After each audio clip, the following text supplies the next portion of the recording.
Good evening, everybody. You're on board the Gospel Train. I'm Sharon Rucker. I want to welcome everybody on board tonight. I see Maddie. Hey, Maddie. Have not talked to you in a while. Maddie is a choir member, everybody, at the church I play for at Fern Street Missionary Baptist Church. So I want to welcome her.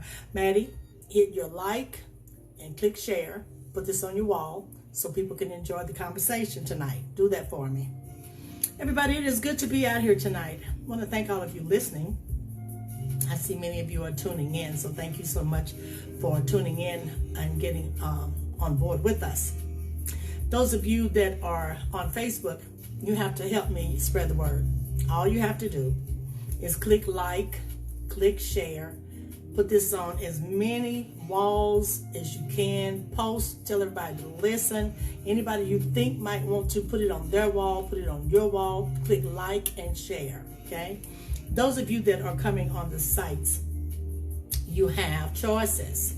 SharonRucker.com, you just follow the prompts, and tunein.com and live365.com. You must put in the station name when you use TuneIn and Live365. You will never find me if you don't. There are thousands of stations on those sites. My station name, everybody, is called The Gospel Train. That's all you have to put in your search box. And you can enjoy 24 hours of music all day and all night, everybody. My plans were today to put in new music. I had so much going on. I was running, did not get back here in time. I only had enough time to get in the bathroom, to get ready to go live. So, hey everybody, just a second. And I need for that to come on. So I did not get the opportunity to put any in, but my plans are tomorrow and Monday. I'm going to spend 2 days. And I'm going to try to put in at least, listen, I told y'all this is a tedious job. So I'm going to try to put in at least 20 songs, 20 new songs. Because I have hundreds, that's right, hundreds of new music to put in. So I'm going to try my best to do 20 tomorrow. Thank you all so much for joining me. We have a lot to talk about. And we're going to get started. So you all give me just a minute to bring my co-host on and pull up a few notes and to share on some people's walls, and we will get started. Thank you again for listening. We've got 12 minutes after the hour of 6. You're listening to SharonRucker.com. We're located in the city of Knoxville, Tennessee. I see Pastor Anthony Rogers. You know, I always tell you all, Pastor Rogers is the one that wrote the Gospel Train jingle. So I am appreciative to him for that. We're going to get started in 1 minute, everybody. Hey, everybody. Click like, click share. Put this on your walls for me, please. And we will get started, guys. Let me pull up a list of note or two, and we'll be ready.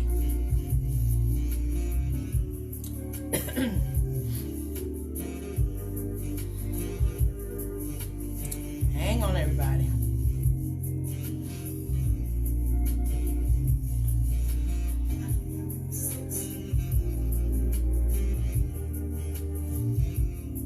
Okay, just 1 minute.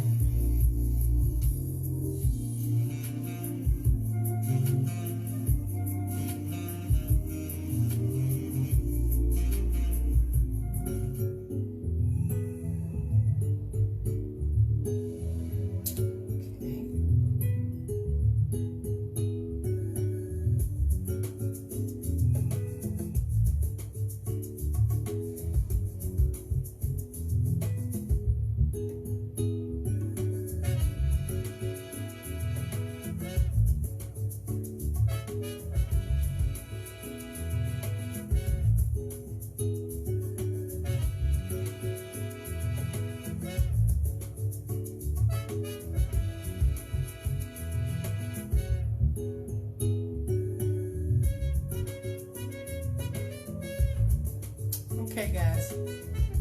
Oh, let me do that. Just 1 second. Help me, everybody. Hit your like and share buttons. I'm putting this on a couple of people's walls. Just a second. Just a second. Okay. Here. Okay. I think I'm ready.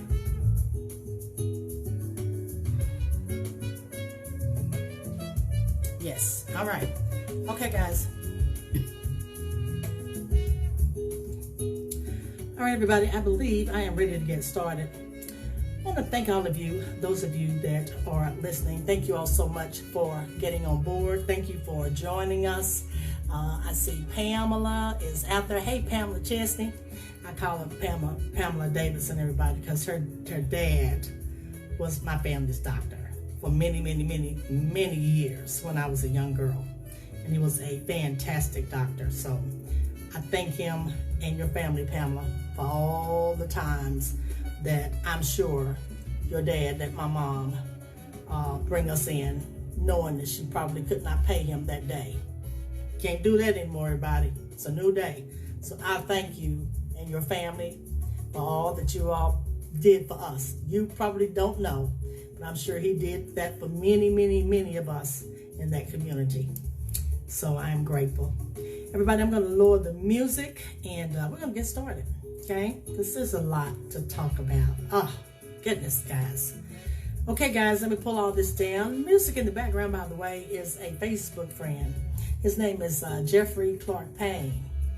He allowed me to play this song. It's called Midnight Dance. You all know I can't play anybody's music because I'll tell you what Facebook does. They tend to cut some of your music out when you play other people's music. So I try my best not to do that, guys. I really, really do. So I'm going to go to the phone lines, and hopefully Dewey and Deborah are waiting on me. So let's go to the phone lines and check out You're going to ram through a whole bunch of stuff. They are talking, so they're out there. Hello, guys. Hi, Sharon. How are you? How are you both? I am good. We got to wait on you. Well, I knew you all hopefully were out there having a good conversation. Thank you all. We had a great conversation. Let me read for just 1 second. Pamela said, yes, he was that kind of Christian. Yes, I was talking to Pamela Davidson, everybody. Dewey, I know you remember Dr. Davidson. Yeah. Pamela is out here watching on Facebook, and I told her thank you to her family and her dad because he was our doctor back when I was a young girl. And her dad was the kind of person, everybody, that I just know there were probably many, many times that my mother went in that office and probably took me in that office, and that my mom probably wasn't able to pay him that day, and he probably allowed her to pay when she could. He was just that kind of man. He was just a good man, everybody. He was a good doctor and a good human being. Something I wish we had more of today. You all hear what I'm saying? Without me even calling name. I wish we had more of those kind of people, particularly in office. Guys, let me just jump right in here. When I say I was so hurt when the news came across the screen that Ruth Bader Ginsburg had died, I said, oh, Jesus. That lady, everybody, I think that she was a fighter, and I think that she tried her best to hold on. But obviously God said, enough already. You've done all you can do. You've done all you can do. So, guys, let me just tell you all the little bit that I did hear on the news, how this thing works. He cannot put her in before the election because there's not enough time. But I can tell you right now, whether he gets elected or whether he gets voted out, he is going to appoint somebody to succeed her. That's what he's going to do. So what are we going to do, Deborah and Dewey? What are we going to do? We've already solved it. What? What? How? He's able to put somebody in. Yeah. When we take control of the Senate and the White House, yeah, we said they need to add 2 more seats to the Supreme Court. Oh. And I think they do 2. So do you all need me to send them? Do you all need me to send them? Because I'm telling you, there's somebody that passes my messages on because he tends to do things that I mentioned. He's done 2 of them so far. Don't ask me what's happening. Okay. I'm just saying somebody reads it and they do it. I'm just telling you all. Okay? So do y'all need me to pass that message on to Biden's campground? Because I most certainly will. That they need to add 2 more seats. Or do you think they already know that? Needs to be one of those things that we kind of don't bring it up right now. But I'm just saying, do you think they already know that though? Yeah, because they got to get in office first. And Yes. Trump and But let me say this though, Dewey. The fact that you all, but let me say this: the fact that you all just said what you said, and here's what you said. You said that if Biden gets in, and if we win the Senate, here's the deal, everybody. He won't be able to put anybody in if we can get the Senate back. We already got the House. If we can get the Senate and the House, he won't be able to get his person nominated. Y'all know that? Well, see, the thing about it, until Joe Biden is sworn in, he's still the president of the United States. Oh, that's what David said. That's what David said. Yeah. And so they're gonna try. We know that. I hope it's enough senators enough Republican senators with as you say, the balls to stand up to him and say we're not going to. That's right. Didn't do Gorsuch. Why are we doing this guy with a month and a half? But this guy, that's right, was nominated the first part of the year. So. Everybody, I was just reading something that Joe Biden said about her, and he posted a very, very nice video of her. He said, Ruth Bader Ginsburg was a once-in-a-lifetime jurist. He said she was fierce and unflinching in her pursuit of civil rights for all, and remained a consistent, reliable voice for freedom and opportunity. Her legacy spans generations. Our children and grandchildren will feel the impact of her decisions and dissents for years to come. May her memory be a blessing. That was a special lady, everybody. She was for women. Let me tell you what she said. She was so feisty. Listen to what she said. She said, people ask me sometimes, she says, when there will be enough women on the Supreme Court. She said that my answer is, when there are 9. When there are 9. You all know that there are 9 people on the Supreme Court, right? And she said, yeah, and you know what? And she said, and another thing that she said, and there were 9 people on the court before. No, what did she say? Hang on. Oh, somebody must have said something, made her angry about the remark or something that she said. She said there were 9 on the court before, and nobody ever questioned why they were all men. She said, so why couldn't there be 9 women? Now, you all know in our lifetime that's not going to happen. But that's what she said. She said there were 9 men on the court before the women got in, and nobody questioned it. She said, so why couldn't there be someday 9 women? And everybody, let me say, it probably won't happen in my generation, in my time. But it may happen in Robin's. She's a little younger than us. It may happen in Robin's day and Robin's daughter's Robin's daughter's lifetime. It may happen. At some point, there may be all women, depending on who's the president. There may be all women someday. I hope to see that. I know I won't, but I would like to see more women, because we already know Trump, if he gets the opportunity, he's going to place another man. We already know that. He's a chauvinist. Well, it's supposed to be a lady. They have a woman that's the favorite. They have what now? Right now. There's a woman that's the It favorite. really doesn't matter, because she is going to be cut from the same cloth. That's right. So Exactly. even though she may be a woman, she's going to still, rule conservatively, So he's trying to be sly and put a woman in and thinking that that's going to suffice. Is that what you're saying? Yes, well, Trump, in order to refute the criticism, I could see him appointing a woman, but it'll be a white woman, and it'll be somebody who's right-wing, just like the others. Yeah. The same way that George W. Bush looked for the most right-wing lackey that you can find in the black population that put Clarence Thomas up there.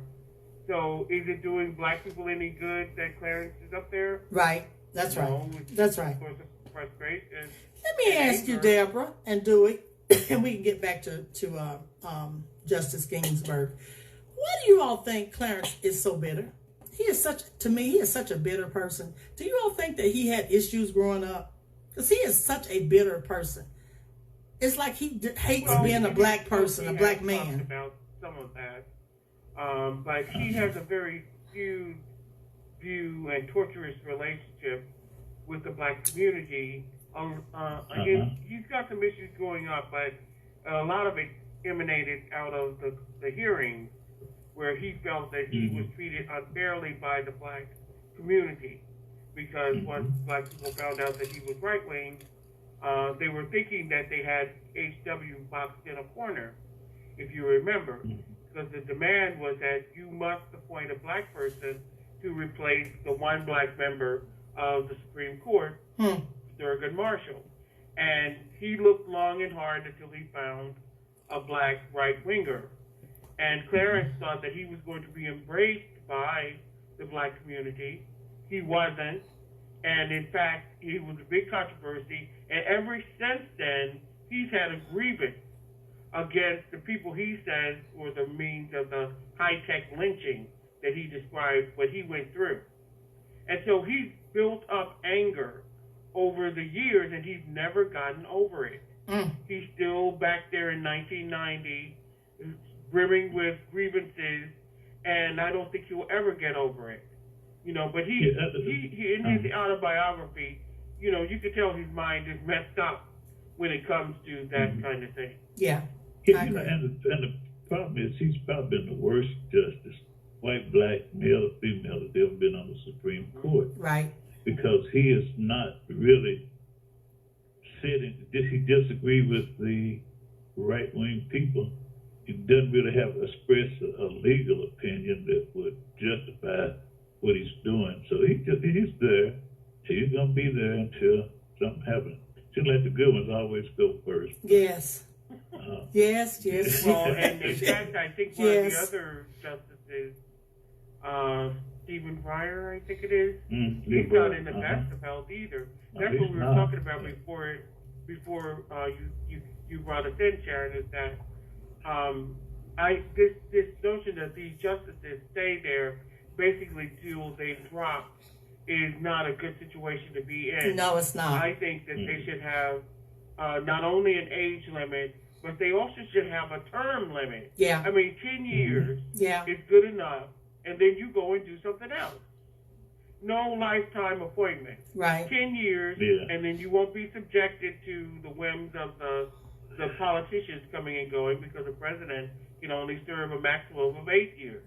So I think 10, 12 years is good enough, and then you go and do something else. And then they should have an upper age limit and a lower age limit, and get rid of this lifetime appointment. Yeah, and it's not just the Supreme Court. All these federal judges have long appointment. And as you were saying, there should be no more than 10 years. Well, let me ask you all, how do we propose that to, excuse me, everybody, I didn't mean to hit the mic.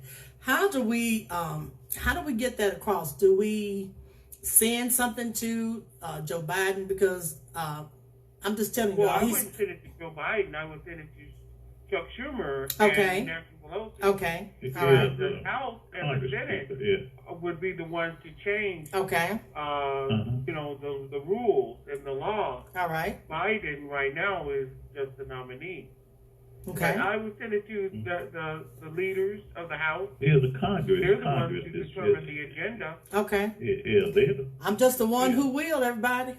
Sharon Rucker is just the one who will. You hear me? She will do it. Because the thought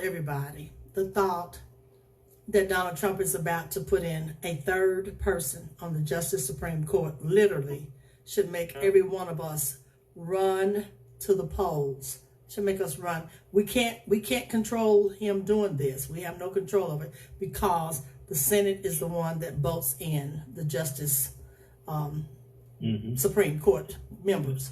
So we I can't tell you control what this. The We worst can't control case this. scenario would be for him to nominate Barr for the Supreme Court. I don't think he would do that because let me tell you, Dewey, he needs Barr in where he is. Well, let me just tell you all. When I was coming on the air, Dewey. I'm just saying. No, when I was coming, let me say this, Dewey. When I was coming on the air tonight, people are marching with signs, and they're already saying that they don't even want him to pick anybody until after the election. They want the next person that wins the presidency to do it. Of course, he's not going to listen, but people are already marching with signs. He's not going to listen because he never listens to anybody, nobody. Okay, we already know that. No, he's not, because it's not in his best interest. No, it's not. He wants somebody up there, preferably, just like he said, as soon as possible.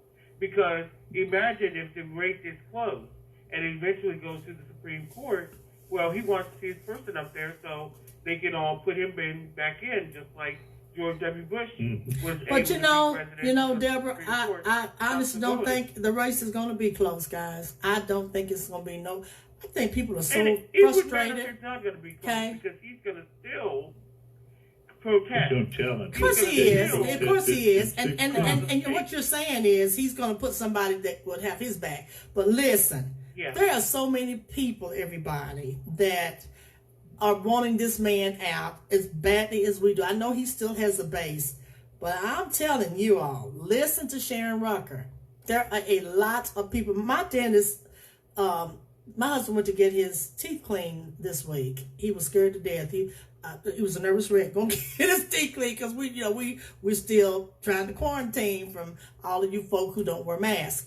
But his hygienist could not clean his teeth, he said, for talking about how much she and her family despise Donald Trump. Her child, she said her daughter literally hates him. Her brother despises him. She said, my whole family cannot stand this man. She said, we must get him out. So what I'm saying to you all is, there are more people that want him out, like us, than you all can imagine. I'm just telling you. Now, that's not to tell you not to go vote. We still got to beat the doors down. But what I'm saying to you all is, there are so many people that despise this man. And a lot of it has to do with the fact that a lot of people have lost loved ones, okay? A lot of people's family have died because he knew about this pandemic.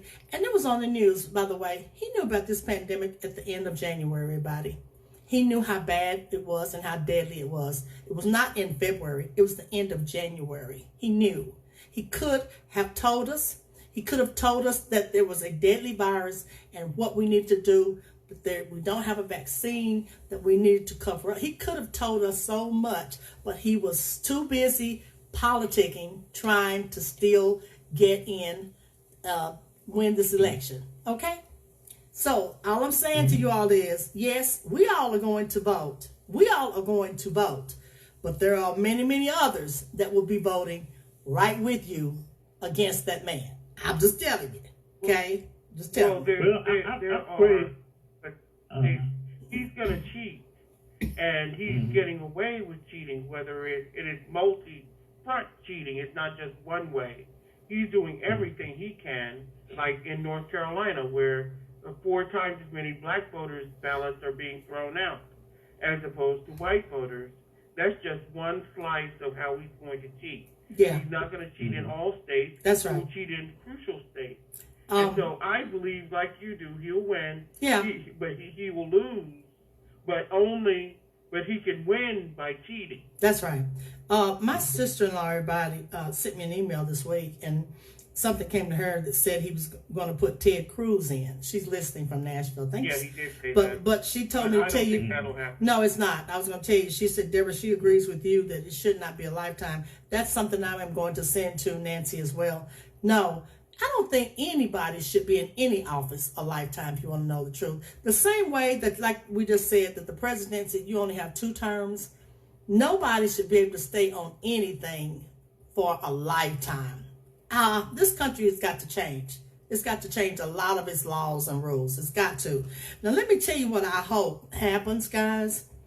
And it's neck to neck right now. Did you all know the person that's running against, I think it's, is it Mitch McConnell? I think they're neck to neck. Yeah. They are neck to neck right now. Yeah. Listen, I pray to God that Mitch McConnell's behind gets to go home. Do you all hear what I'm telling you? Mitch and his buddy, what's the other one's name?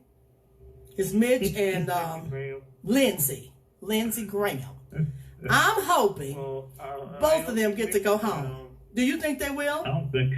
You don't think so? I think Nancy Graham could lose. I think Nancy Graham could lose. But I don't think Mitch is. Me neither. But yeah, I don't think Mitch is. But there are some polls have her double digits behind.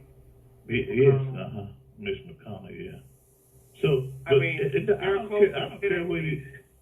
Yeah, we just need to take control of the Senate. Then Mitch McConnell. Yes, we do, everybody. We need the Senate. We need the Senate, and we need the House. We need them both.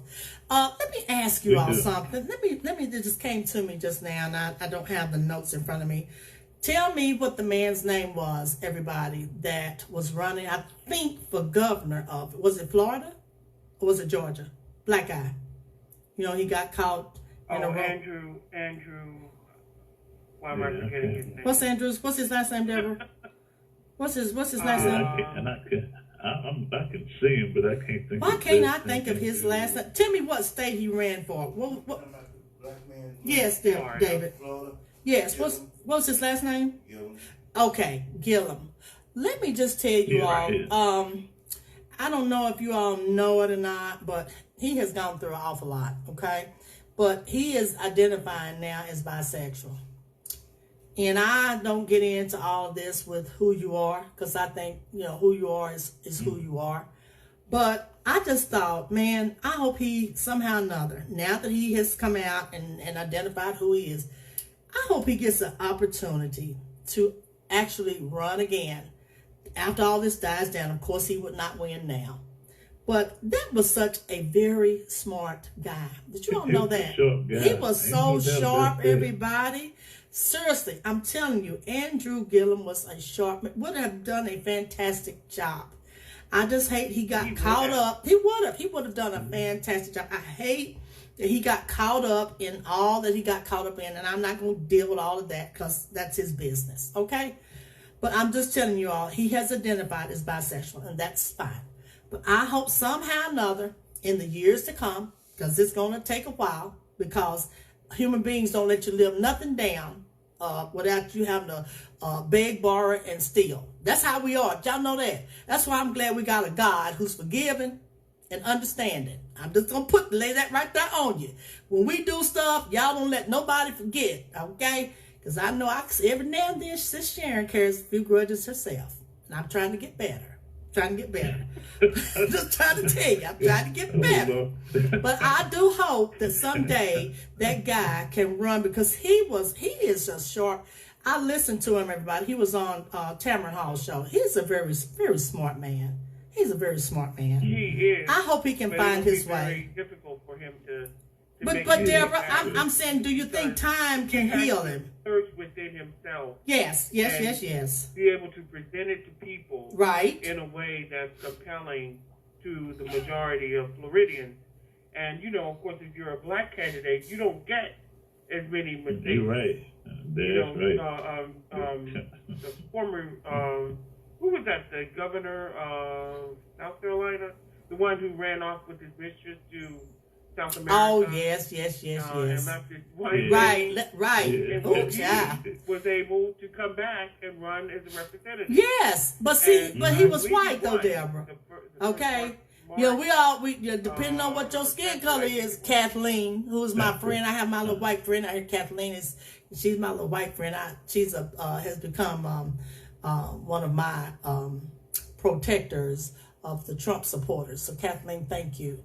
I tell you, I have so many people. When I talk about Trump, I just get all on their nerves. I just aggravate them to the point where they start putting vote Trump on the wall, and I have to bless them out and try to not curse them out. Every now and then, I just want to just set them afire. So I have to. I know you do. You know I do, Dewey. You know I do. So I have to hold my peace. Kathleen is sharp. She comes right behind me and she sets them afire for me in such a beautiful way. Oh, girl, you just do it so good. Thank you so much, Kathleen. Thank you. But seriously, everybody, I was just thinking about what Deborah said. That man is now in office. Did y'all know that? And I wish we could think of his name. It was the man that he went to. Mark Sanford. What was his name? Mark Sanford. Mark. Yeah, Mark Sanford. Yes. So was it Stanford? Are you saying Stanford? Yeah, Sanford. Yes. Y'all Yes. remember y'all remember him? He went off to, I think it was South America with his mistress. Okay? All right? Yeah. But bro man is And now. he was able to. I don't think he's still. I my believe computer is that speaking. he's not still in office anymore, but he was able to regain a seat in the House of Representatives for a while. Exactly. But you know, Gillum is going to have to do much better than him because he was white. Unfortunately, That's right. That's right. Black politicians are held to a higher standard. That's true. That's right. And you know, what I got from his admission was that he still has not come to terms with the whole situation. It was just something about his admission on there. I mean, I felt like some of it was true, some of it, you know, was heartfelt. Yeah. But the reason why he came out as bisexual is because it was obvious that probably some other people would have said, no, that's not true. You were messing with men. Right. And, right. you know, I right. think that was just to head that off. But my gut feeling is that he's not bisexual, that he's actually all the way homosexual. Yeah. But he still doesn't want to put that out there. Now, I could be wrong, but what I look for in when something happens to these candidates is if I feel like what you're putting out there and what you're saying is thought out, you've done the hard work of self-searching yourself, and you present it in a way that is legitimate and that is you know, authentic, then I can forgive. That's but right. That's right. If you are hiding some of it, then people feel like you're still perpetrating. That's true, Still Deborah. trying to run a number or a game. But Deborah, don't you think in time though that he could get past it, guys? Don't you think in time though that he could possibly because let me tell you why I say in time. In politics, you have to put stuff behind you. And the more you try to explain, the worse it becomes. And so, well, unfortunately, he's going to have to keep explaining. Yeah. Once you stop, that's right. That's true. That's true. And he's going to have true. Answers that, you know, that satisfy reasonable people. I mean, there's some people you're never going to satisfy. But when I listened to him, you know, my thinking was that you knew all of this. I mean, I understand why people want to hide in the closet. I do understand that. Yeah. However, my thinking is that, okay, you bring in your wife and you bring in your kids. You knew when you were had a wife and kids that this was a part of you. Why wouldn't you share that? And if she came into it with her eyes open, that's one thing. But, you know, there's no reason to bring somebody else in it. I respect someone like Pete Buttigieg, who is going to be who he is. Yeah. And let the chips fall where they may. That's true. If I'm gay, then I'm going to say I'm gay, and you accept me or you don't accept me. Right. You know, we had our governor here a few years ago who came out as gay, but he only came out as gay once he got caught. You know, and so my thing is that in 2020, no reason for you to be hiding. Just come out and say, okay, that's I'm right. gay. That's right. Gil, I'm telling you, the more you try to explain, the more you're going to have to explain. And you just make this thing bigger and bigger. My political advice is, did you see me? Did you touch me? It wasn't me. You don't have to. Well, I honestly do believe him in that sense, Dewey, because no one would want to be seen, you know, like he was seen. Yeah. I think this was a setup. But what wasn't a setup was that he knew when he was going in there, why he was going in there. And so don't try to say you didn't know that you were walking into a situation like that. I agree, What you didn't Deborah. count on was that they were going to take pictures and maybe drug him to the point where he would be incapacitated, and they put it all out there. Obviously, he didn't want that. But just be honest. My defense in politics, sometimes the more you talk about it, the more you have to explain. The more you have to explain, the worse it is. So, but I think though, Dewey.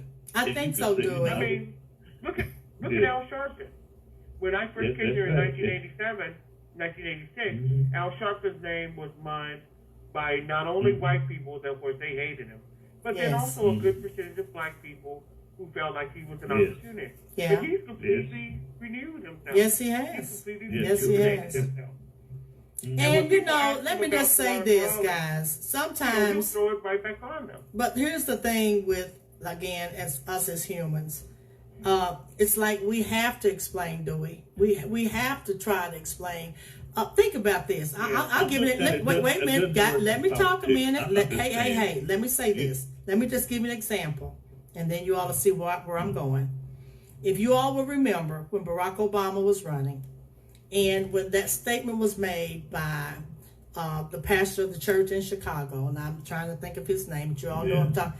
You remember when he said Jeremiah Wright, and because of the affiliation association that Barack Obama had, the comment he made where he said GD America, and what they did, they only played what they heard. They didn't play its entirety, okay? Because that's not what he was really trying to say, all right? Do you know that Barack would have lost that election had they not probably gotten on the telephone? And I told my husband, I can tell you right now what happened. Jeremiah Wright probably got on the phone and said, listen, Barack, these people are so simple-minded. You're going to lose the race if you don't disown me. If you don't disown me. And that's basically what he had to do. Because that's all we heard on the news for days was that statement and the affiliation that Barack had. So what I'm saying to you, Dewey, is you have to try to explain a little bit. You got to. Okay, but I'm just saying, you see why you got to try to explain it a little bit? Because if you just walk in there cold-hearted, if you try to just walk into anything and don't give y'all human beings an explanation, you can forget it. It's kind of like Deborah said. The man that ran for president, he just told you, I'm gay. That's it. He didn't try to explain it. He didn't care whether you cared. He told you, I'm gay, I have a husband. And you can accept me or not. Okay? And he was doing pretty good there for a while. So evidently people were accepting to do it. So now you tell me.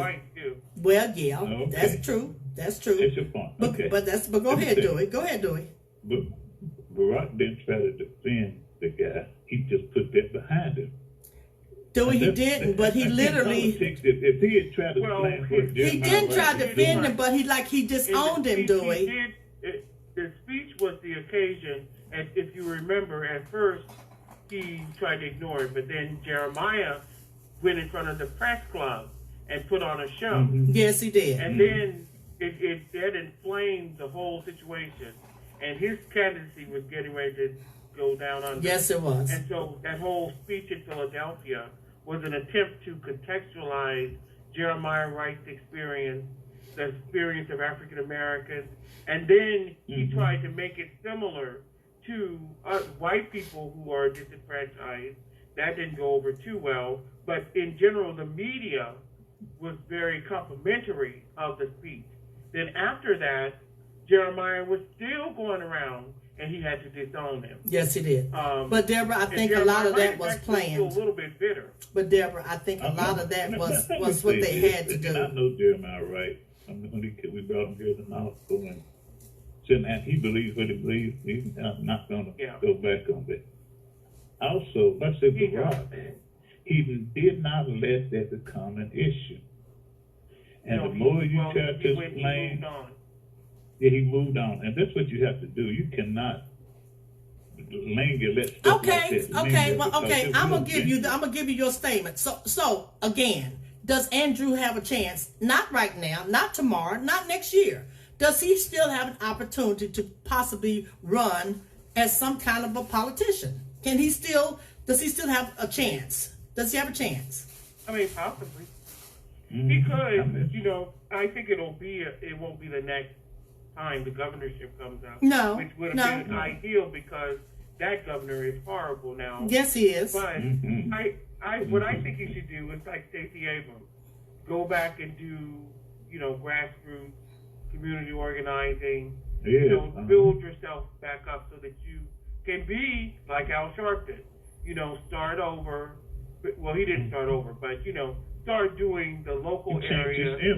He changed his image. Right, so that's people right. will understand that your heart is in the right place. You're not trying to capitalize off of the situation. And I think he could come back, but it's not going to be easy. Yeah. That's the whole thing. Well, I'm just hoping that he gets the opportunity, Deborah. Okay? I just hope everybody, he gets the opportunity because the guy is really, he's a great guy and he's so smart. Let me change the subject on you and tell you something that came on the news last night. For those of you that are Walmart workers and have family that work there, Walmart is giving pay raises to their employees, everybody. According to the store's website, the following change in wages will be made. Hourly lead roles in supercenters will now be paid $30 an hour. Pay for hourly associates in the deli and the bakery area will now be paid $15 per hour. And pay is also being raised for several hourly auto care center roles as well. Now, when I saw that, let me tell you, the first thing came to my mind, their turnover is probably real bad. And I'll tell you why, because I shop at many Walmarts and a lot of the workers at the deli and different places, I know them, and they have shared how bad it is sometimes at Walmart. So what I'm guessing is Walmart can't keep anybody. So that's probably why they give them a pay raise. What you all think? Well, I think so. I mean, they certainly would rather do it voluntarily than have, say, a state government mandate how much they can pay. Okay. I mean, the Walmarts here in New Jersey, they, I think they're at $10 an hour. Really? I'm not actually quite sure, or $12 an hour. So you telling me ours is going to be more than yours? The state to come in and say, oh, you better pay $10. Well, listen, when I saw the other night that people are still making $7.25, it just made me ill, everybody. The fact that people are still making $7. I see Josephine. Hey, Josephine. She came and got some of my tomatoes. I hope you enjoyed them. The fact that people are still making $7.25. I'm gonna get some after it gets dark. Say what? Do it. Well, shut up. Do it too much, everybody. Seriously, everybody. Back to this. Back to the pay. Can you all believe that they're still paying $7.25? Can you all believe that in 2020? 2020. They what they get away with. Oh my God. It's money motivated. Money. And the profit, I guarantee you, Walmart would not be doing that if they weren't making a lot of money. And so, no, they are. Well, I know they're making a lot of money, but I'm still saying. Well, yeah, that's true. That's true. Because Amazon is paying some good money, everybody. It's Bezos paying some money. Okay, is that his name, Bezos? Is he the one over Amazon? Bezos. Last name is Bezos. Yes. Bezos is paying his employees. I think his employees start at $20. Okay, 20. And up. Yeah, they start at 15 here. Okay, well, I think I heard it was 20. And Walmart pays.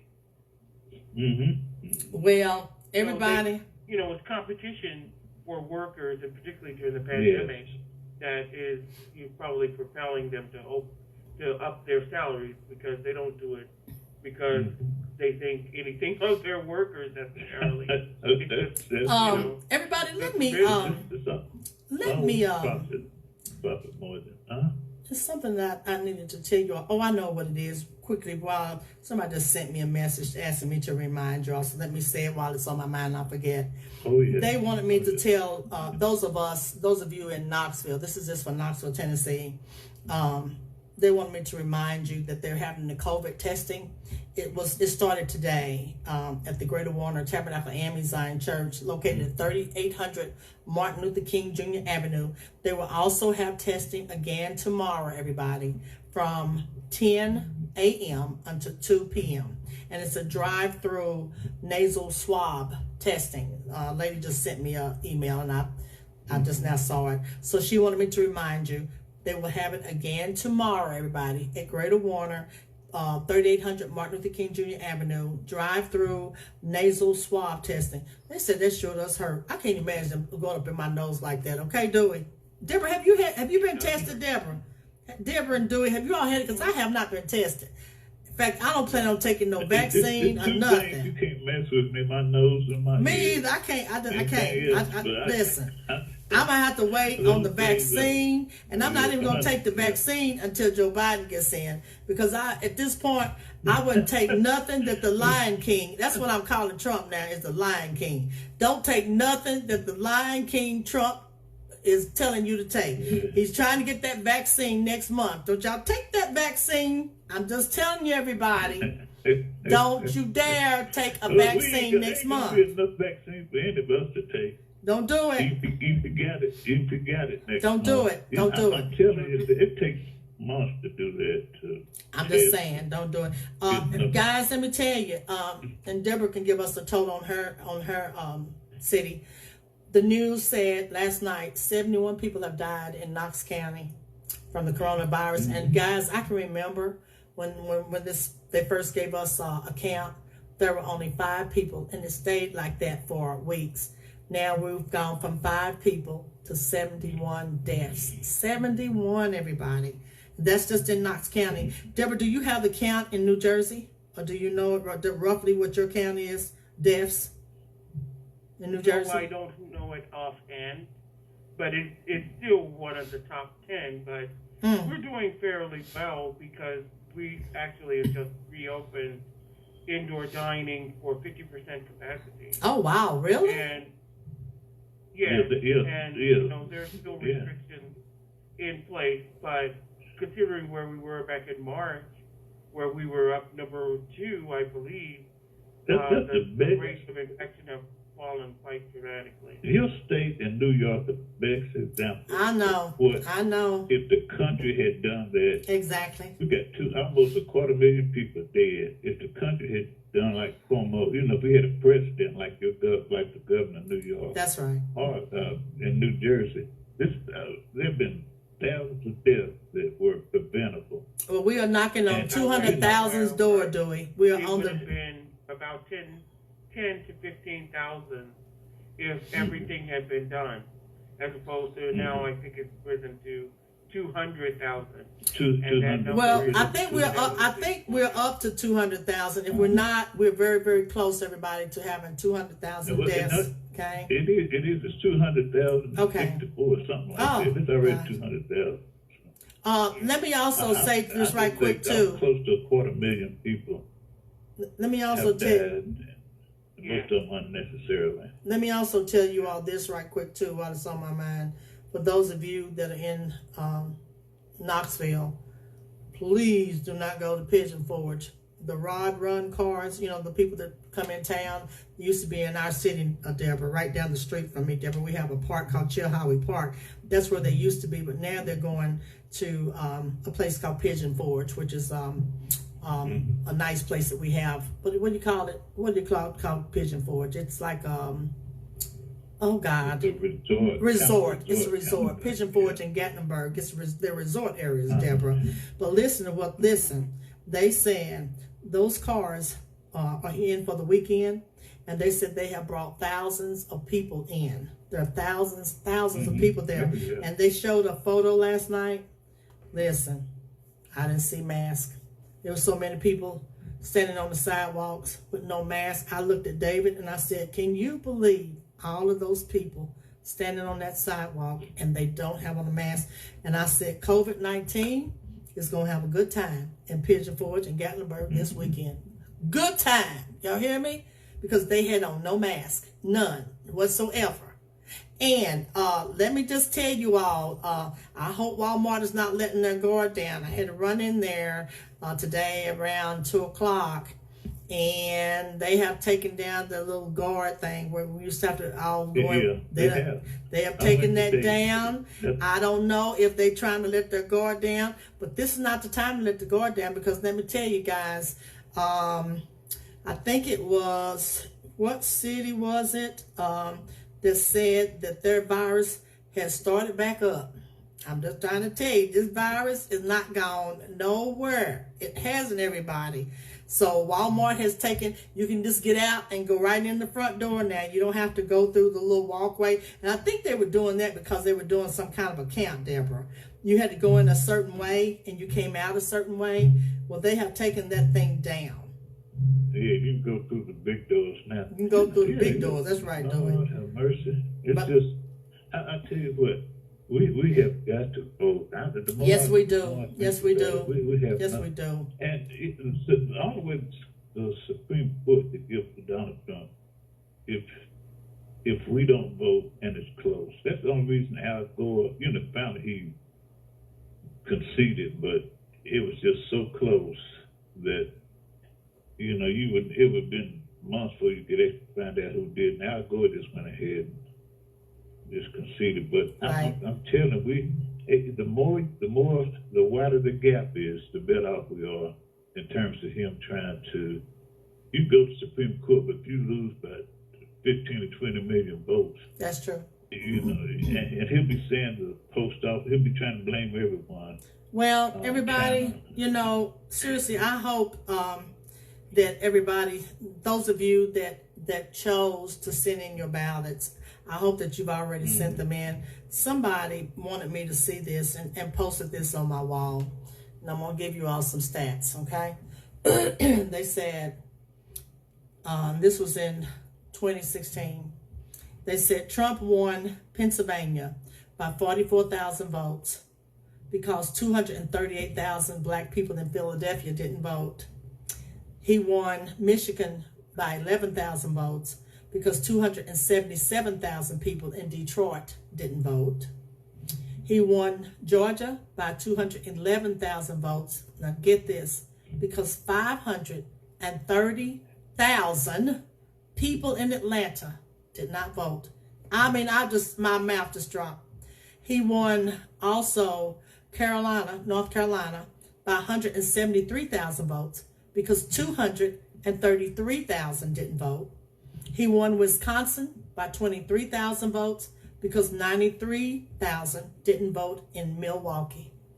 We can't do that this time, everybody. Please, guys. We know better this time. Can't do that this time. Can't do that. We know better, Can't do it.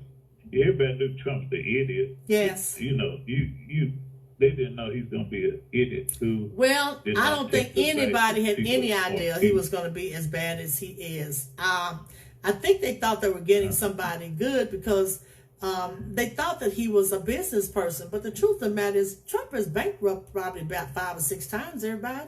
I mean, the man is not smart at all, okay? And we know that he doesn't read because he can't have speech. We know now. So we know he does not read. We know that. Okay? If we don't know nothing, we know he doesn't read. All right?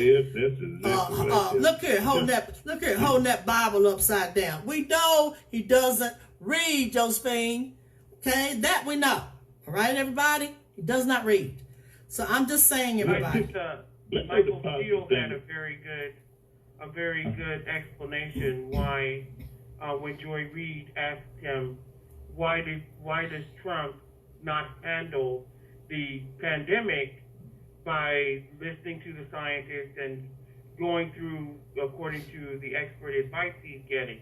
Because if he actually did that or had done that, he would have cruised to re-election, even after all the other stuff that he's done. If he had handled the pandemic That's well, right. he would have.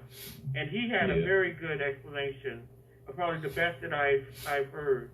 He said, because if you're Trump and you hear Dr. Fauci or someone else say wear a mask, you're worried about how you're going to look in the mask. You're going to look weak. if you get advice and follow the advice right. of the CDC and let them take the lead, that makes you look like you don't know what you're doing. Wow. And he has to be the point person. He has to be the person who's always got the answers in the room. And he just can't do it. It goes against his every instinct to give somebody else credit for having the expertise. That's that true. comes out of insecurity, but it's part of him anyway. And so when people tell him, well, let Dr. Fauci take the lead, and even if he let Dr. Fauci and the CDC and the NIH and all of them take the lead, then you could go back and just say, well, I'm just following the advice of the scientists. But he can't do it because they can't do it. There's no way he would. You think anybody's smarter than him, that lets you know he's crazy. That's right. So whatever subject, it doesn't matter what the subject is. It doesn't matter whatever subject, that he's going to always be right. Let me ask you all. Let me ask you all. Did I hear this right? That Trump says that he's not giving any aid to California for the fires. Has he said that? No, I didn't hear that, but I wouldn't be surprised. Oh my God! Well, the comment came from that's right. The comment came. He wasn't giving blue states. I think I heard that, and I don't know where I heard that, everybody. But I did. And the red states were one. They were run better, and so they didn't. And if it was ignoring the fact that the red states are suffering proportionately just as much as the blue states. And in fact, some of the blue states are doing much better. But, imagine if Obama had said, I'm not going to send any money to Kansas because they didn't vote for me. That's basically Well, now you already know that he knows California. He knows California is a Democratic state, Deborah. Yeah, so, and they ain't going to vote for him. Okay. He has a hatred against any state that didn't vote for him. That's true. But especially California, especially his own New York. He is punished. That's exactly right. He hates New York more than he hates California. And so, he's a very small-minded man. I heard him one time, long before he became president, when he was going after Rosie O'Donnell. I don't know if you remember that incident. And called her all kinds of names. I remember. And things like that. And someone said, don't you feel kind of bad about calling her all out of her name? And he said, oh, no, I don't have a problem being small. She said, well, that's kind of small, isn't it, to do something like that? I don't have a problem with it. I don't have a problem being small. And he doesn't. He doesn't have a problem being mean-spirited, vindictive. No, he doesn't. No, he doesn't. That's just how he is. And he's a racist, and he has no respect for women. That's true. He's none. I mean, zero. That's true. We've never had a politician who has been this just outright against people and individuals and. I'm hoping one thing that the Democrats have to do when they get back in office, is you got to put some limits on what the president can That's do. right. That's right. I agree. It might affect future Democratic presidents, but you have to have some. This guy has gotten away with murder. But Dewey, here's the thing. Even the presidents that we all had issues with, I think this one has been the worst. I mean, I wasn't a George Bush fan, not for the father nor the son. I wasn't a Reagan fan. There was many that I wasn't. But this one, he doesn't care how he speaks or talks to anybody. I don't care who you are. I have a problem with this one. I really have a problem with Donald Trump, everybody. I do. Yeah. Okay? Now, this one don't care about nobody. He has taken over the Republican Party. Yes, he has. Republicans used to not be like this mean anyway. They were always conservative and all, but none of them have been this evil. It is a cult. Let's go off with this right here, everybody. Here's what I wanted to go off with because I got tickled. He has no idea what he's about to do. But did you all know that, let me get the right little talk here. Did you all know as of tomorrow, and I don't use it, so it's not going to affect me. But as of tomorrow, he is cutting off TikTok. For those of you who use TikTok, do many of you all use it? And WeChat. What's it called? So a lot of the kids use it. I mean, I actually thought about downloading it. Oh, TikTok? Because that's what he's cutting off. You won't be able to download the application. You won't be able to download it. Now let me ask you, TikTok and what else, Deborah? And what else? WeChat. WeChat. Okay, see, I'm not even familiar with that, what you're saying. I'm not even familiar with that. No, a lot of the young people are using it instead of... How you spell it? How you spell it for me, Deborah?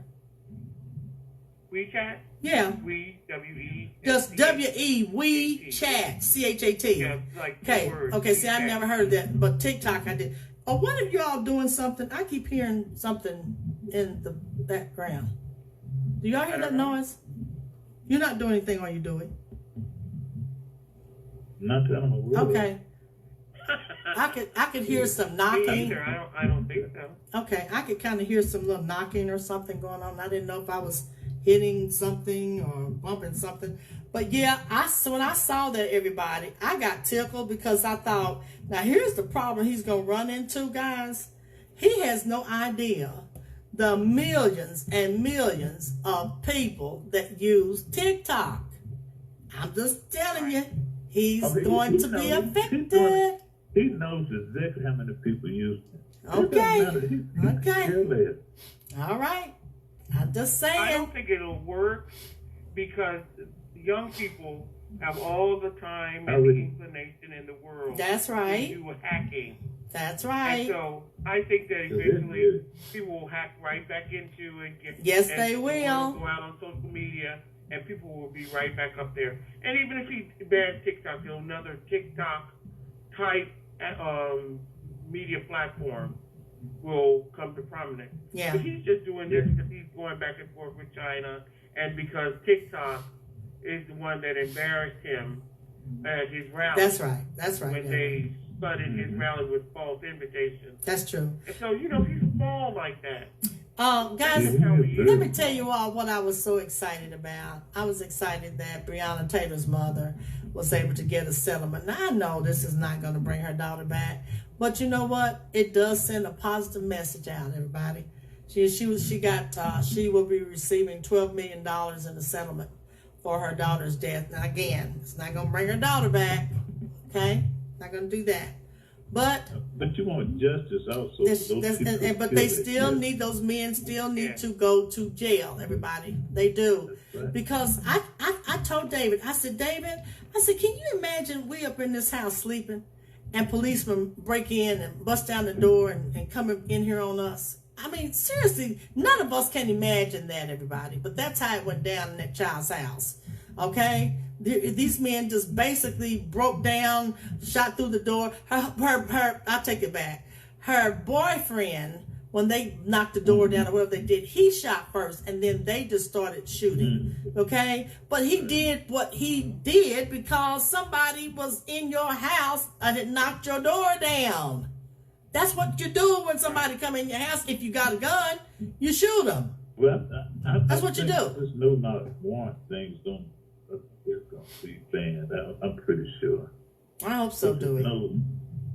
There's no reason to do that, but, and then, like I said, the guy was saying, but even if the guy was in the house and you don't go in, we have too many ways and means of capturing people without that. But that's right. Again, like I said, the justice would be for those guys who did that, even though they were probably, it's probably going to be hard to prosecute them because what they did was legal.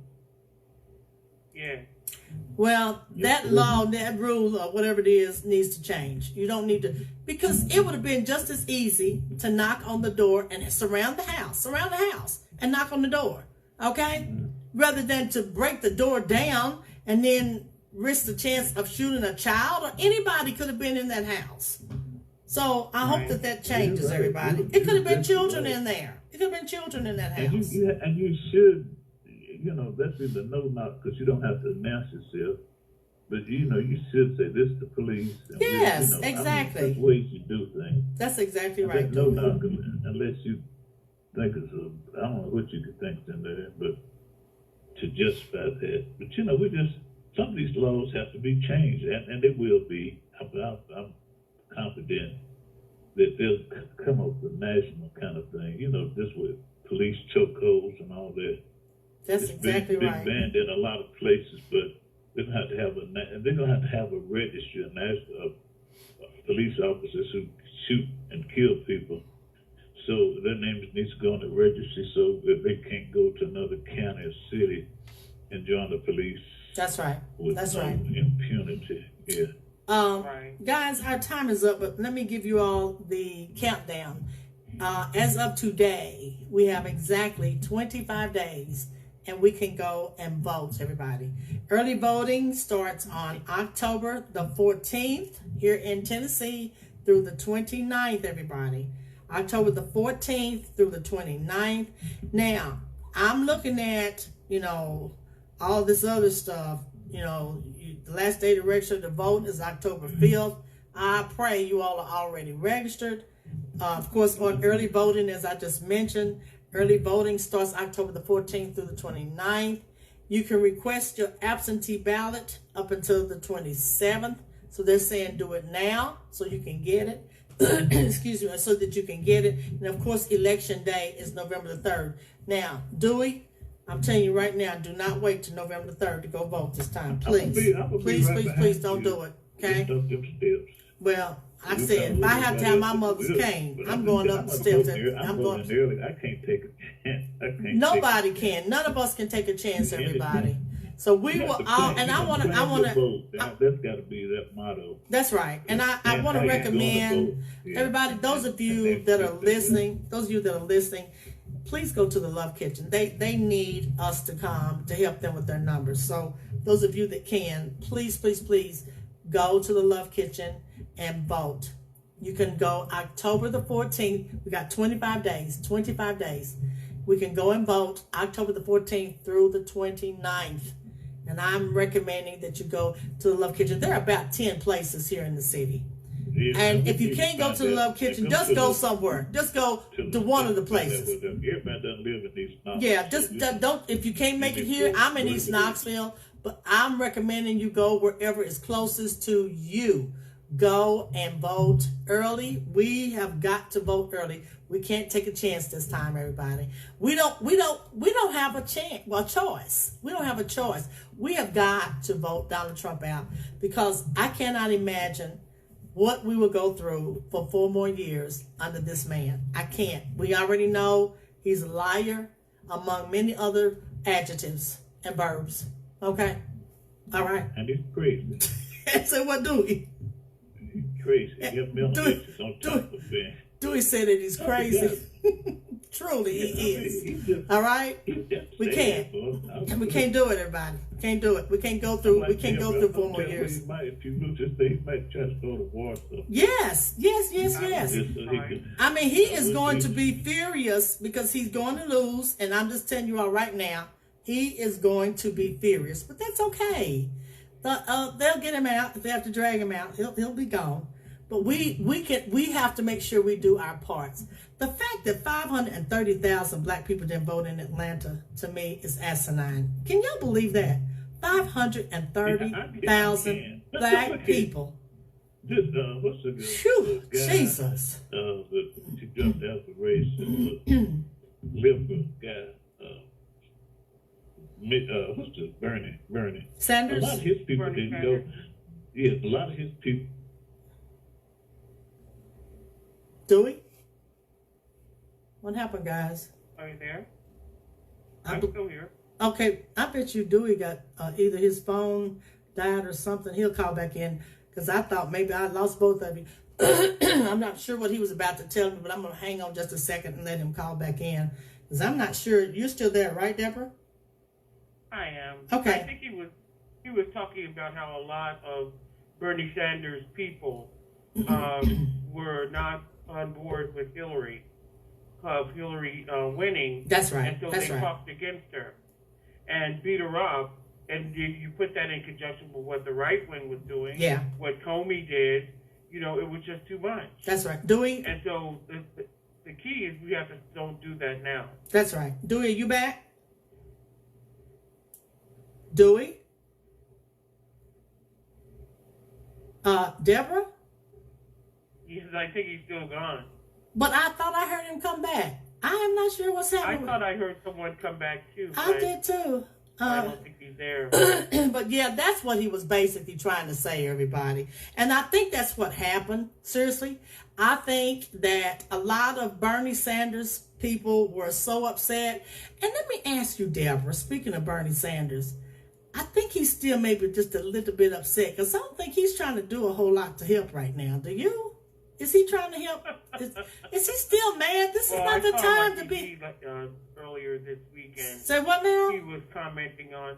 I saw him on TV earlier this week. Yeah. And he was commenting on, the way forward, that he thinks the Democrats should be more aggressive and should think of, I guess, people who are outside his. He thinks the Democrats should open up the party to, I guess, disaffected Trump voters and others who are not traditionally a part of the Democratic tent. And that's been his thing for a long time. I don't think it's a winning strategy, but I think you have to handle him carefully. Yeah. Because, he wanted to be presidential nominee, so there's that. And he knows that he has some power. Yeah, that's true. I just think that they have to just keep him careful, give him respect, give him a position maybe in the cabinet, or at least give him something to do so he won't cause trouble. And I think that that's probably what Biden is going to do, is probably give him some kind of position. Right. Because I'm going to tell you, Deborah, we need all the people that wanted him to be the president. We need their votes as well. Okay? We do. I'm serious, everybody. We do. We need them. We need their votes. We need them. Because there were so many. It just amazed me, the people that were for him. But there was no way. I mean, he's talking about everybody getting on Medicare or Medicaid. That's never going to happen. He can forget that. That's not going to happen in probably another 50, 100 years. That's not going to happen. We have insurance in place. It just needs some critiquing. It needs to be fixed and some things done and changed and implemented. That's what we need. But the insurance that we have now is okay.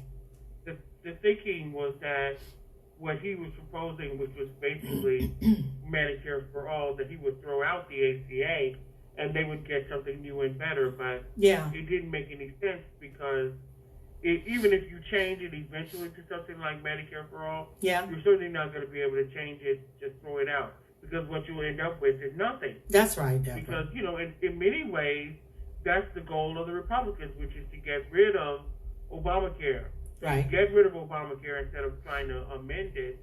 And then we don't have nothing. We're back where we started. That's and right. The Republicans aren't going to let anything go through. No.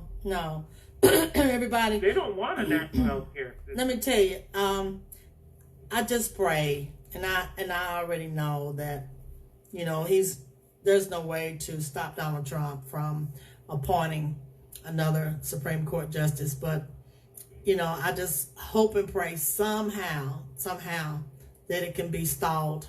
I don't know how, because the fact remains that whether he wins or whether he doesn't, and if he doesn't win, he's going to be so angry, he's going to make sure that he gets the nominee through, because he's going to be so angry. Well, he's going to do that anyway. But I know, he's going to be, but Deborah, it's going to be compounded.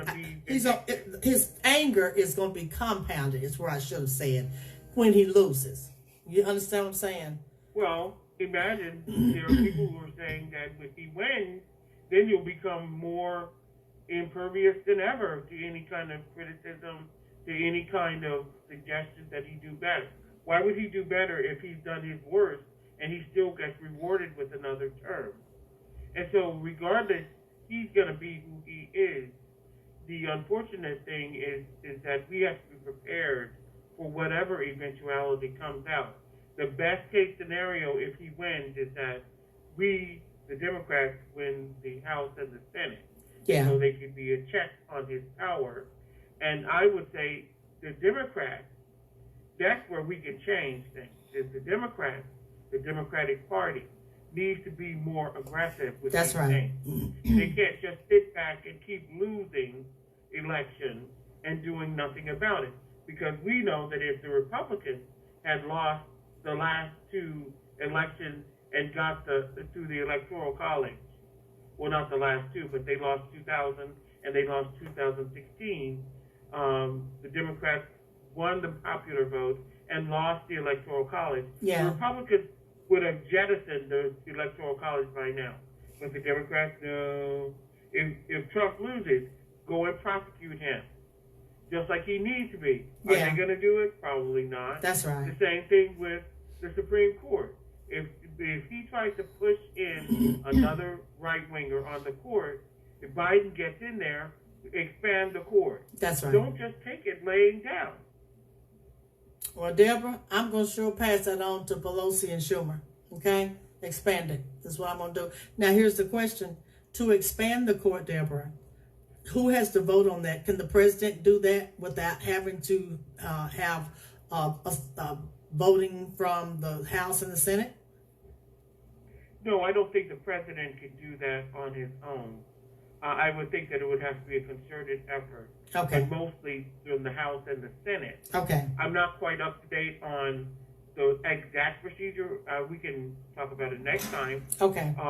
But I did read just before we came on that Trump is already saying that he's going to nominate somebody this coming week. He already had somebody in mind. Right. Because, they basically were performing a death watch. Exactly. A death vigil over Ruth Bader Ginsburg.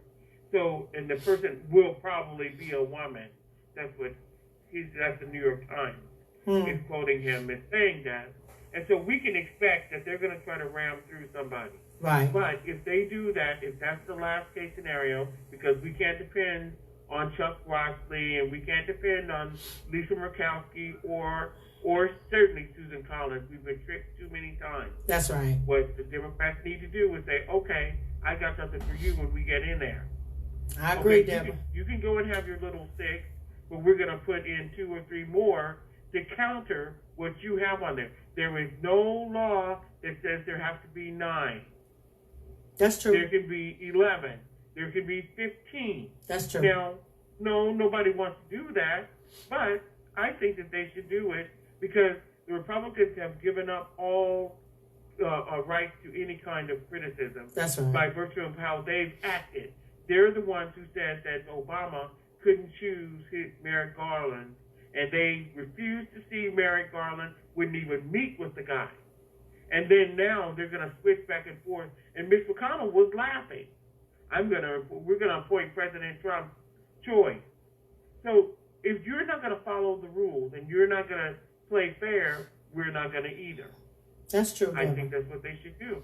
Well, but are they going to do it? They won't do it unless their voters demand they do it. Well, that's why I said I'm going to throw that out in the atmosphere, everybody. I'm going to throw that out in the atmosphere. Atmosphere. Pass the course. Hey, I'm going to throw that in the atmosphere to Schumer and Pelosi, okay? Just in case. It is very serious, too, because they can do immeasurable damage,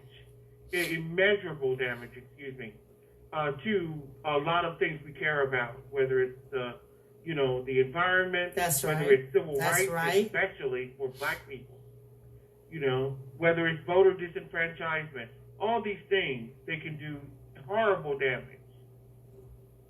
Well, they can impose lots of restrictions on a woman's right to choose. In fact, right. they can get rid of it. Because I that's agree. one of the things they wanted to do. I agree, Deborah. Deborah, I thank you. I will call Dewey. Well. I will call Dewey. Thank you, Deborah, for calling in tonight. Guys, I don't know what happened with Dewey. I thought he was trying to get back in a minute ago, and I'm texting. It seemed like it. Well, he tried to call me on my phone, and I told him I'm live, that I could not answer. So I'm going to call him as soon as I got back, because I heard when he came back on. So I am just not sure what's happening, because the fact that you didn't get knocked off, it's not on my end. That I can say. Whatever happened to him this time is not on my end, guys, because it should have knocked you out too, Deborah, and it didn't. So I don't know what happened. I think that's what he was trying to say. Yeah, that it about not. Bernie Sanders. Okay, well, Deborah kind of let us know, everybody, what he really was wanting to tell us about Bernie. Deborah, thank you so much. Oh, one more thing, Deborah. You're welcome. Let me ask you one more question before you hang up. Our early voting, everybody, starts October the 14th. When does yours start, Deborah, in New Jersey? Early voting for Very you. shortly. I'm not exactly sure of the date, but we're all getting our ballots in the mail. No one is coming in to vote Oh, wow. unless there's Wow. some trouble at Wow. the end, and then you would just put in a provisional ballot, and they can sort out the mess. But, you know, he tried to challenge when Murphy, our governor, instituted that universal mail-in balloting. He tried to challenge it. I don't know where that is going in court, probably nowhere. Right. But he's not worried about New York and New Jersey because he knows we're going to vote blue. That's right. Where he's trying to do his damage are in those battleground states, Florida, and in some ways Texas, although I don't think he's got to worry about Texas. That's right. But particularly Pennsylvania, Wisconsin, Michigan, you know, he's even Minnesota, and certainly Florida, maybe even North Carolina. Those are the places he's trying to not only get Kanye West on the ballot, but trying to knock people off the ballot, trying to interfere with the mail, and basically anything he can do. So we're going to fill out our ballot as soon. We've got 6 voters in the House, and so we're going to fill out all our ballots and send them back in as soon as we get them. My So friend, they can't say they didn't get them. My friend Kathleen says our starts early voting on October 5th. You lucky girl, you. I wish we could start on October. I'm so ready, everybody, to go vote. I don't know what to do. I can't wait. I'm going to limp my bad knee right up in that place. Do y'all hear me? That's exactly what I'm going to do. One step at a time, because I told you I'm scared to get. They have an elevator, Deborah. It's on the 2nd floor where we have to go vote, and I'm too scared to get in the elevator. So I'm going to walk up the steps, one step at a time, until I get up to the top. Yes, I am, because, again, everybody, in 25 days, we can early vote. Kathleen says can vote, start early voting on October the 5th. She also says every registered voter in Iowa has received a mail-in ballot request. See, Tennessee makes me so mad. We haven't. If you did not request a ballot, you didn't get one here, Deborah, in Tennessee. If you didn't request one, you didn't get one. Okay? Yeah. Not here, guys. And even sometimes when you do request, you have to make sure that they send it, and you have to send it back in time. Yes, you do. Yes, you do. So, like I said, I just want to make sure that when I push the button or lever or whatever I got to do, because we're still doing the little scratch thing. We're not doing the little, we had a little button where you rolled around and picked who you wanted. Well, we're not doing that. We're still marking off and scratching in the box, and then we dropped it through the little lever. So that's what we'll be doing. But I don't care what we'll be doing, everybody. I'm going to mask up, put on my gloves, put me some Purell on my hands, and I'm headed to vote between October the 14th and 29th. I need all of you all listening out there to get your family members off the couches, go on their lunch, whatever they have to do. Get up and go vote, everybody. Please. Carry your family members if you have to. Do what you have to do. Please, everybody. Deborah, thank you so very much. Affect everybody. Yes, because I'm telling you, Trump is gonna, oh gosh, he is gonna tear this country up if he has another 4 years. If he has another 4 years, all right. Is bad news. Kathleen says, really bad news. My friend said, say a prayer and get in that elevator, Sharon. I know, Kathleen, I need to, but I'm just gonna try. I'm gonna take my time, one step at a time. I'm gonna take my time, get this one step at a time. But I promise you, I'm going to vote. Y'all gonna know when I go to vote, because I'm gonna let you know just as soon as I get back. You gonna know. You'll know. Deborah, thank you so much. And wear your mask. Well, you can't go in to vote where we go. They won't let you in without a mask, Deborah. You have to. Yeah. Once you get into the area where you actually go to vote, you cannot go in without a mask. So we don't have to worry about that. They won't let you in. When you come in, the first thing they ask you to do is to sanitize your hands. They have a big bottle of the stuff there on the table, and then you go to the tables to start giving them information. but they won't let you in without a mask. So we don't have to worry about that because everybody in there has on one. You know, they're social distancing. Exactly. So we don't have to worry about it where we go vote. Deborah, you be safe out there, and thank you so very much. I will call and find out. I don't know why Dewey couldn't get back in. I don't know what happened, guys. But thank you so much, Deborah. You're welcome. Have a good night. You too. Be safe. You too. All right. Bye-bye. Guys, I don't know what happened to Dewey. The fact that Deborah didn't get knocked off, unless his battery ran down. Now, that could have happened. He could have. His phone might have needed charging. So I don't know, but I will find out when I get off tonight. I'll find out what happened to Dewey. So everybody, thank you all so very, very much. I do appreciate you for coming out here tonight to join in our conversation. Guys, I am so sad over Ruth Bader Ginsburg. She was 87 years old. Special lady, everybody. She promoted women, and she did whatever she could to promote women. I read to you all earlier what she said. She said, people ask me sometimes, when will there be enough women on the Supreme Court? She said, and my answer is, when there are 9. When there are 9. So she was a special lady. I just pray, everybody, because Donald Trump already has somebody that he's going to put in there, and he's trying to pacify us by possibly putting in a woman. But here's the deal. She's going to be somebody just like him, think just like him. So it's not going to help us at all. All right?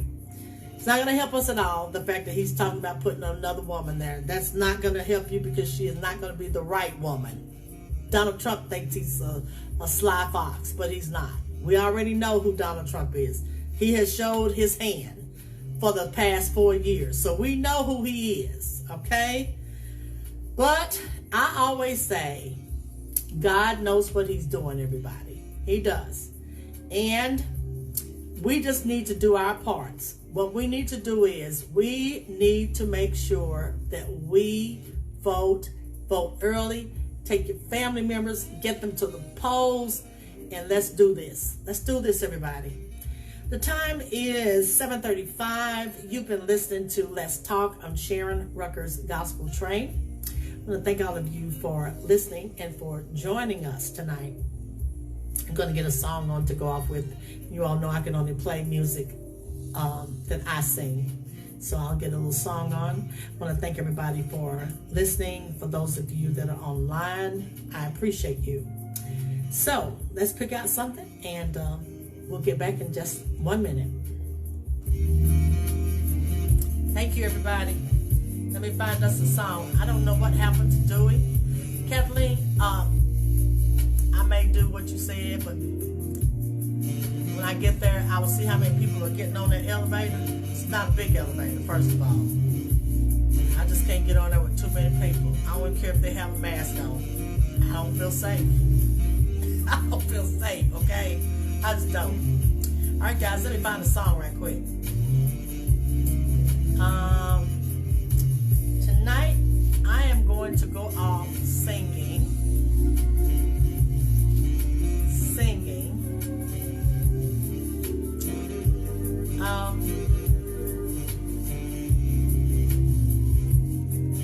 Well,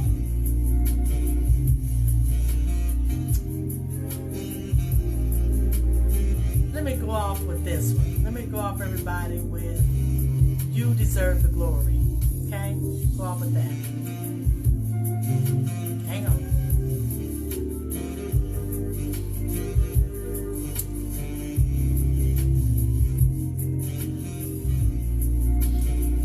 Okay.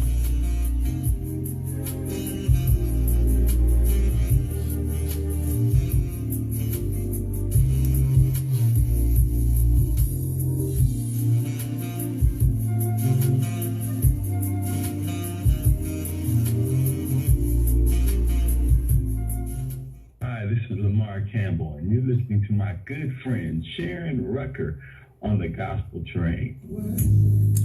All right, everybody, that is my friend Lamar Campbell, and I'm appreciative of him. he has a lot of music that I play on this station, and he has done this wonderful drop for me as well. Lady just said, Sharon, I saw you taking a pill a minute ago. I did. Everybody, you all know that I did do my x-rays, and I still am in a lot of pain. Not all the time, but I'm still taking a pain pill for my knee. Hopefully I'm going to get a shot soon. Next week I have to go get one for my hand, my finger, because I have so much going on with this body. That's what happens when you get 66. Things happen. But you know what, everybody? It's just kind of good to still be here in the land of the living, because a lot of people aren't. A lot of people did not make it. Somebody didn't even wake up. But what I have is called, it's a weird name that they call it, everybody. They call it the patello. Hang on, I have it right here in front of me. I was telling somebody about it today. And it's called patellofemoral pain syndrome. All right, it is sometimes called runner's knee. Somehow or another, I have strained it, and it causes pain and stiffness, makes it difficult to climb stairs and to kneel down and to extend your leg and perform your everyday activities. Today when I went to the store, it started paining me just trying to walk around the store, so I had to lean on my buggy. That's what I'm saying. It just happens to give me pain when it wants to. And sometimes it gives me pain trying to rest. But when you saw me take that pill, I was taking it because I was having some pain. So I wasn't trying to do dope on you, everybody. Y'all just happened to see me pop it at the time. That's why I held it up, showing you it was just a little pain pill. But thank you all so much for your concern. I appreciate you. All right, guys, I'm going to back this song up so that you can enjoy me singing a song that simply says, you deserve the glory. Enjoy, everybody.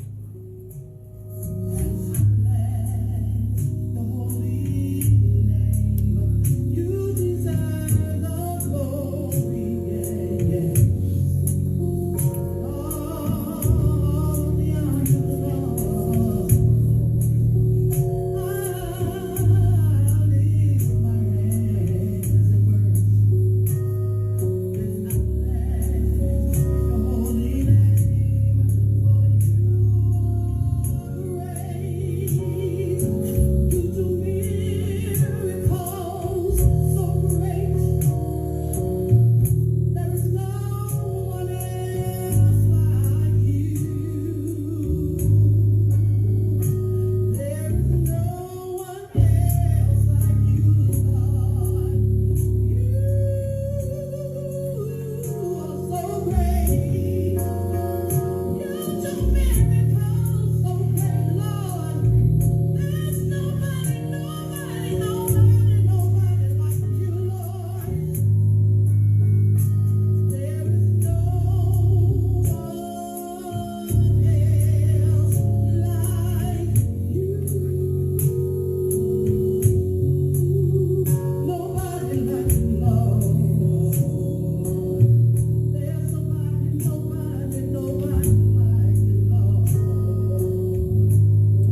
going to do it for me. That was me singing my version of You Deserve the Glory.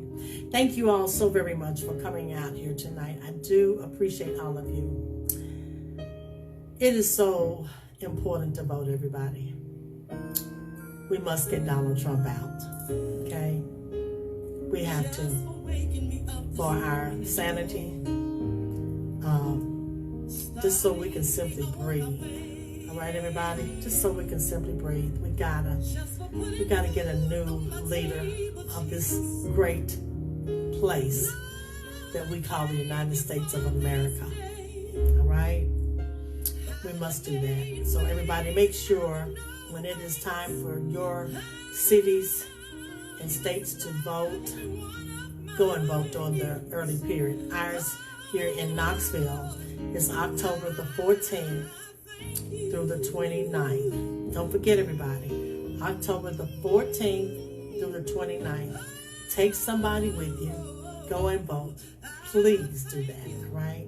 Guys, thank you all so very much. I do appreciate all of you. I thank you. I thank you for coming out here. And Kathleen, thank you so much for, again, trying to help me with all these Trump supporters, because they literally wear me out, okay? That's just what they do. Everybody be safe out there. Wear your mask. Protect yourselves and protect others, all right? There's so many people that are sick and dying. I ask that you all pray for my uncle. The only uncle I have left is in the hospital, and he's not doing too well. All right, everybody, he is 87 years old. So those of you that know the power of prayer, you know, I ask you to pray when there are things going on with me. I ask you to pray for him, because I know God is able. He's the same yesterday, today, and forevermore. So you all pray for him as well, all right? Thank you all so very much. Be safe out there, everybody. Wear your mask. Wear your mask. God bless all of you, and good night.